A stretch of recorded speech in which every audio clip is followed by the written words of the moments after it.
poser une question ici essentielle. D'ailleurs, je remarquais que vous posez beaucoup de questions dans le shiur d'Halakha, ça me fait plaisir. Et je veux que ça continue comme ça, même redoubler de questions. Parce que comme ça, le cours, il est vivant. Et en plus, vous avez d'excellentes questions. Et là, j'ai une petite demande. C'est que dans le Moussar aussi. N'hésitez pas à poser de questions. C'est important. Et que le cours soit vivant aussi, Bezrat Hashem. Voilà. C'était le message.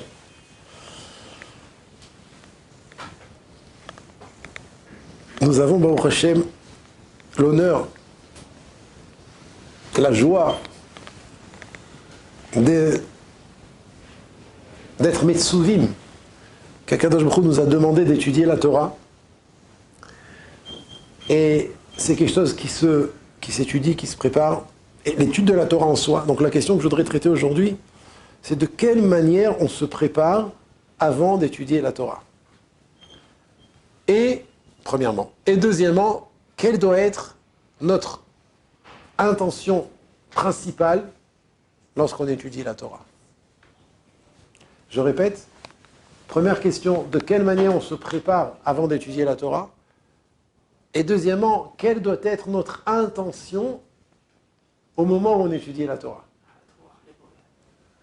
Alors, je ne parle pas au niveau général, que dans toutes les mitzvot, on doit avoir l'intention de s'acquitter de la mitzvah, puisque le Shulchan Aruch a tranché que mitzvot, srichot, kavana, rabotai. Le Shulchan Aruch dans Siman Samer, dans Ilchot Kriyat Shema Seif Dalet, il a dit là-bas deux avis. Il y a des poskim, il ramène les deux. Il y a des poskim qui disent que les mitzvot, ein srichot kavana. Ça veut dire, de faire une mitzvah, tu peux la faire sans aucune intention. Tu mets les tefillin, sans penser à t'acquitter de la mitzvah, tu as fait la mitzvah. Et il y a des poskim qui disent non, tu ne peux t'acquitter de la mitzvah seulement si tu penses à t'acquitter de la mitzvah. Donc avant de mettre les tefillin, il faut dire j'ai l'intention de m'acquitter de la mitzvah, de mettre les tefillin. Et c'est vrai pour toutes les mitzvot, des rabbanan, des oraïta, toutes les mitzvot. Le Shulchan Aruch a tranché, rabotai, mitzvot srichot kavana. Ça veut dire que les mitzvot, pour s'acquitter, elles ont besoin d'une intention de l'homme juif qui pense à s'acquitter de la mitzvah. Alors, Bedi Avad, a fortiori, il y a des mitzvot que même si tu n'y as pas pensé, tu t'as acquitté de la mitzvah. Mais sinon, l'echatrila a priori, dans toutes les mitzvot, à chaque mitzvah qu'on va faire, on sort des toilettes. Il y a une mitzvah, la Shariat Tzar. On va faire le kiddush, vendredi soir. Il y a une mitzvah, Zachor et Shabbat. On va mettre les tefillin, on va faire Kriyat Shema, on va faire la Hamida, on va donner la tzedaka, on va se marier, on va amener des enfants, on va les éduquer. Mitzvot, srichot, kavana. Ça veut dire plus. Il faut savoir que ça rejoint un petit peu ce qu'il a dit mon ami Yoel. Plus tu vas penser à t'acquitter à chaque mitzvah, plus ton olam haba sera bâti et construit. Et même ta avodat Hashem dans l'olam hazé, elle sera plus stable. Est-ce qu'au début de ta journée, tu peux penser à t'acquitter de l'ensemble de tes mitzvot? Magnifique, magnifique. Il y a des poskim qui disent oui, mais c'est pas les khatrila, c'est pas a priori. A priori, il faut le faire à chaque mitzvah. Et c'est pas une vie de stress, Ken. Oh là, je dois m'acquitter, là, je dois m'acquitter, là, je dois m'acquitter. Non, non, de manière générale, attention, je m'acquitte. Maintenant, au contraire, ça nous fait rentrer dans une atmosphère de avodat Hashem, avec ne'imut, avec douceur, avec joie. Donc, je ne parle pas de cette kavana, rabotai. Cette kavana, comme il a dit Rabbi Menachem, c'est vrai pour toutes les mitzvot. Moi, je parle que de la mitzvah d'étudier la Torah. Il y a une kavana spéciale à avoir avant de commencer à étudier la Torah. Et de nouveau, rabotai, ce que je vais dire, ça ne doit pas stresser, ça doit encourager, ça doit motiver les troupes. Et Bezrat Hashem, on va répondre. Alors, en vérité, il faut savoir, je vais répondre à ces deux questions oralement, d'abord dans mes mots, et après on va le voir dans le texte. Vous allez voir, parce que le texte, il est fort. J'ai posé une première question. Comment se préparer à l'étude de la Torah? Les deux questions sont liées. Et deuxième question, quelle intention doit avoir quand on étudie la Torah? Alors, concernant la question comment se préparer avant d'étudier la Torah, il faut savoir que le plus haut niveau de proximité et d'unité et d'union avec Hachem qu'un homme juif peut avoir dans ce monde, c'est au moment où il étudie la Torah. Et comme j'ai rappelé déjà il y a quelques jours, qu'un homme, quand il étudie la Torah, c'est comme le Kohen Gadol qui rentre le jour de Yom Kippour dans le Kodesh HaKodashim. Et puisque le plus haut niveau de Dvekut, qui est Dvekut, ça veut dire d'adhésion, de proximité avec Boré Olam, c'est quand on étudie la Torah, donc obligatoirement, il y a un besoin et il est nécessaire de faire tchouva avant qu'on étudie la Torah. Ne serait-ce qu'un court instant, 3 secondes, mais regretter les fautes qu'on a fait. Pourquoi ? Parce que tu vas te mettre dans une situation au moment où tu étudies la Torah où tu es collé à Hachem. Et étant collé à Hachem, tu ne peux pas arriver avec tes avérotes et de manière, on va dire, effrontée et sans aucun regret, comme si j'ai fait des avérotes et alors, attends, tu te rapproches d'Hachem, tu te rapproches du roi. Tu ne peux pas arriver devant le roi en disant « Oh, allez, ça va frérot, qu'est-ce qu'on fait ce soir ?» Tu es devant Hachem. Au moins, ne serait-ce qu'un instant, pense. Ça ne se fait même pas par la parole, ça se fait par la pensée. Je regrette la vérote que j'ai fait. Ça, c'est la première chose. C'est la première chose. Maintenant, on va le dire dans les mots. On va le dire dans les mots parce que le Nefesh HaChaim, comme je vous ai dit la dernière fois, il ramène des sources. Omer a Nefesh HaChaim, les autres Haïmet. Je vous ai demandé de poser des questions et quand vous levez le doigt, je lui ai dit attends, c'est pas sérieux. C'est pas sérieux la vérité. Tu me pardonnes ? Tu me permets juste de finir ? Zoya derecha amiti. Voici le véritable chemin. Asher beze bachar ou itbarach shemo. Que c'est ce chemin-là qu'il a choisi Dieu. Comment étudier la Torah ? Shebechol et sheachin adam atzmo lilmod. À chaque fois qu'un homme se prépare pour étudier, ça veut dire il s'approche à étudier. Raouilo, il est convenable. Leit yashev kodem sheatril, qui s'installe avant de commencer à étudier. Al kol panim zman muat, ne serait-ce qu'un petit temps, 3 secondes. Beirat Hashem teora, pensez à la crainte d'Hashem. Teora, de manière pure. Betaharat alev, avec un cœur pur. Leit vadot al chatato, se repentir sur sa faute, sur ses fautes. Mais umka deliba, avec.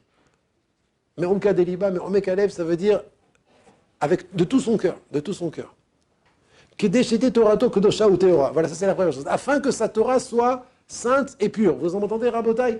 Donc il y a un besoin, il est nécessaire de l'Arzor Bitshuva, un Zman Mouat, un petit moment avant de s'approcher de l'étude de la Torah. Je t'écoute, Yosef, tu avais une question. Ça sert à quoi de faire la Torah et les mitzvot si de toute façon Dieu nous aime autant ? Waouh ! De 2 choses l'une. Soit tu réalises que tu es un fils qui veut faire la volonté de son père, soit non. Mais même si tu ne fais pas la volonté de ton père, tu restes son fils. Maintenant, c'est à toi de choisir. À toi de choisir. Toi, tu es son fils. C'est sûr. Et il t'aime. Et il t'aime plus que tout. Maintenant, tu fais ce que tu veux. Tu as le choix, tu as le libre arbitre. Papa, il m'aime, il attend de moi telle chose ou telle chose. Je le fais ou je le fais pas. Et c'est quoi la différence ? Bah, si je le fais, ça lui fera plaisir. Si je ne le fais pas, il aura de la peine. Donc tu m'as posé une question. Tu peux répéter la question ? La question que j'ai... Ouais, que tu viens de poser, répète-la si tu t'en rappelles. À quoi ça sert de faire la Torah et les mitzvot si de toutes les manières Dieu nous aime ? Vous avez entendu la question puissante ?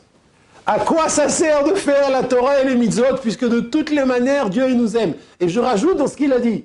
Et d'où il sait ça ? Parce que Bani Matem Lashem Elokechem, c'est sûr qu'il a raison. C'est pas parce que tu fais la Torah et les mitzvot que Dieu il t'aime. Chas v'shalom. Chas v'chalila. Oh non, celui qui dit une chose pareille. Celui qui dit que Dieu nous aime, c'est l'amour qu'Hachem a pour moi, c'est à condition que je fasse sa volonté, c'est un kofer. C'est un rachat. Et une casée d'avar, excuse-moi, je suis désolé. En kazé davar, Rabotai, mettez-vous bien dans la tête. L'amour de Dieu vis-à-vis de chaque juif, il ne dépend d'aucune avodat Hashem, c'est faux. C'est faux. Le Hémet, c'est qu'Hachem aime chaque juif, même si c'est le plus grand des Rechaim, parce qu'il est son fils. Et un père, il aime son fils, quoi que le fils fasse. Alors, Joël, Yosef, lui c'est lui, Yosef. Pose la question, alors à quoi ça sert de faire la Torah et les mitzvot? Alors, Pachout, je te réponds tout de suite. On peut approfondir ma réponse. Un fils veut faire plaisir à son père, c'est tout. C'est ça la réponse. À ça que ça sert, c'est à ça que ça sert. Je sais que papa, il kiffe quand je fais sa volonté. Après, est-ce qu'il aime vraiment aussi les gens qui font beaucoup de mal aux autres juifs? Les juifs qui font beaucoup de mal aux autres juifs. Est-ce qu'il les aime vraiment? Je répète, si c'est un juif, même qui fait du mal aux autres juifs, alors c'est sûr, le fait qu'il fasse du mal aux autres juifs, ça lui fait de la peine. Ça lui fait de la peine. Mais c'est pas pour autant qu'il n'aime pas. Parce que c'est son fils. Exact. Ah, exactement ce que j'allais dire. C'est comme un père qui voit un fils à lui qui fait du mal à l'autre fils. Parce qu'il lui fait du mal, c'est plus son fils. Mais des fois, s'il fait vraiment du mal, ça peut être plus son fils. C'est pas possible. Comment? Non, regarde, je t'ai expliqué. Un homme, tu m'écoutes? Un homme peut dire à sa femme, tu n'es plus ma femme. Un père ne peut pas dire à son fils, tu n'es plus mon fils. C'est impossible. T'as entendu? Maintenant, s'il voit que le fils, il fait du mal à l'autre fils, alors il lui dit arrête. Il n'écoute pas. Encore une fois, arrête. Il n'écoute pas. Des fois, il prend des sanctions. Il agit pour que l'autre... Il agit des fois dans ce monde, des fois il agit après. Avant l'autre, il faut qu'il sache que, attention, sache que tu es en train de faire quelque chose qui va à l'encontre de papa, et c'est dangereux. C'est dangereux. Mais le Yesod, il est clair, il faut que ce soit sûr à Botaï. Toute notre avodat Hashem, il y en a beaucoup qui se trompent. Il y en a beaucoup qui se trompent à ce sujet. Notre avodat Hashem doit être basé essentiellement sur cette chose-là. Qu'Hashem nous aime chacun d'entre nous, et ça ne dépend pas de sa avodat Hashem, est-ce qu'il fait sa volonté ou pas. Binyamin. Non, je voulais dire que c'est pas seulement pour faire plaisir. Les juifs peuvent payer cher leur désobéissance. Tout à fait. Mais qu'est-ce qui pousse? J'ai répondu à sa question. Pourquoi je ferai la volonté d'Hachem? Parce que je veux faire plaisir à papa. Ouais. Après toi, tu dis, mais attends, c'est pour ça que j'ai dit. Après, on peut approfondir ma réponse. Tout ce que tu as dit, c'est l'approfondissement de ma réponse. Faire plaisir à papa. Et qu'est-ce que ça veut dire de ne pas faire plaisir à papa? Ou de oui faire plaisir à papa? Est-ce que je vais devoir donner un compte, finalement? Oui ou non? Même si je suis son fils, est-ce que je vais, oui, devoir donner un compte? Qu'est-ce que tu as rajouté, Yohanan? Exactement. Et les gens qui sont carrés, alors? Ah? Et ceux qui sont carrés, alors? Il faut savoir ce que ça veut dire karet. Le Nefesh Chaim, pas le Nefesh Chaim. Le natif de Vologine, il explique qu'il y a deux sortes de karet. Il y a karet dans ce monde et karet dans le Olam Haba. Pour les fautes plus graves, c'est karet dans le Olam Haba. Et les fautes moins graves, mais c'est quand même grave, c'est karet dans ce monde. En général, quand c'est marqué, c'est très grave. Quand même. Du coup, il a tué son fils. Ah? Carrément, il a détruit. C'est une partie de la Neshama. Il faut comprendre. Le Nefesh Chaim parle de ça. Ah, c'est une partie de la Neshama. Oui. D'accord, c'est une réponse. Il faut répondre à la question. Quand il y a marqué 2 fois karet, c'est dans le Olam Haba. Quand il y a marqué 1 fois karet, c'est dans le Olam Hazé. 2 fois karet dans le Olam Haba, c'est bien plus grave qu'une fois karet dans le Olam Hazé. C'est une partie de la Neshama. On peut faire tchouva sur tout. Sur le karet. Alors, il y a un parcours. La plus grande manière de réparer une faute de karet, que ce soit Olam Hazé ou Olam Haba, c'est à l'aider c'est Torah, en étudiant la Torah, de manière désintéressée et corps et âme. Je parle pour les gens de notre génération. Ken. Et bien sûr, bien évidemment, si c'est une faute qu'il a fait, d'avoir Rishon, il faut qu'il arrête de faire la faute. Ce qu'on appelle dans les principes de la Tchouva, Azivat Achet. Tout faire pour arrêter la faute. Tout faire pour arrêter la faute. Ken. Le jeûne, jeûner, oui, le jeûne, mais j'ai déjà ramené au nom de tous les Gdolé Moussar qu'aujourd'hui, il est préférable d'étudier la Torah en mangeant que de jeûner. Ouais, parce que quand on étudie la Torah, on est poël, on agit beaucoup plus qu'en jeûnant. Sans étudier la Torah, je vous souhaite une bonne soirée, messieurs.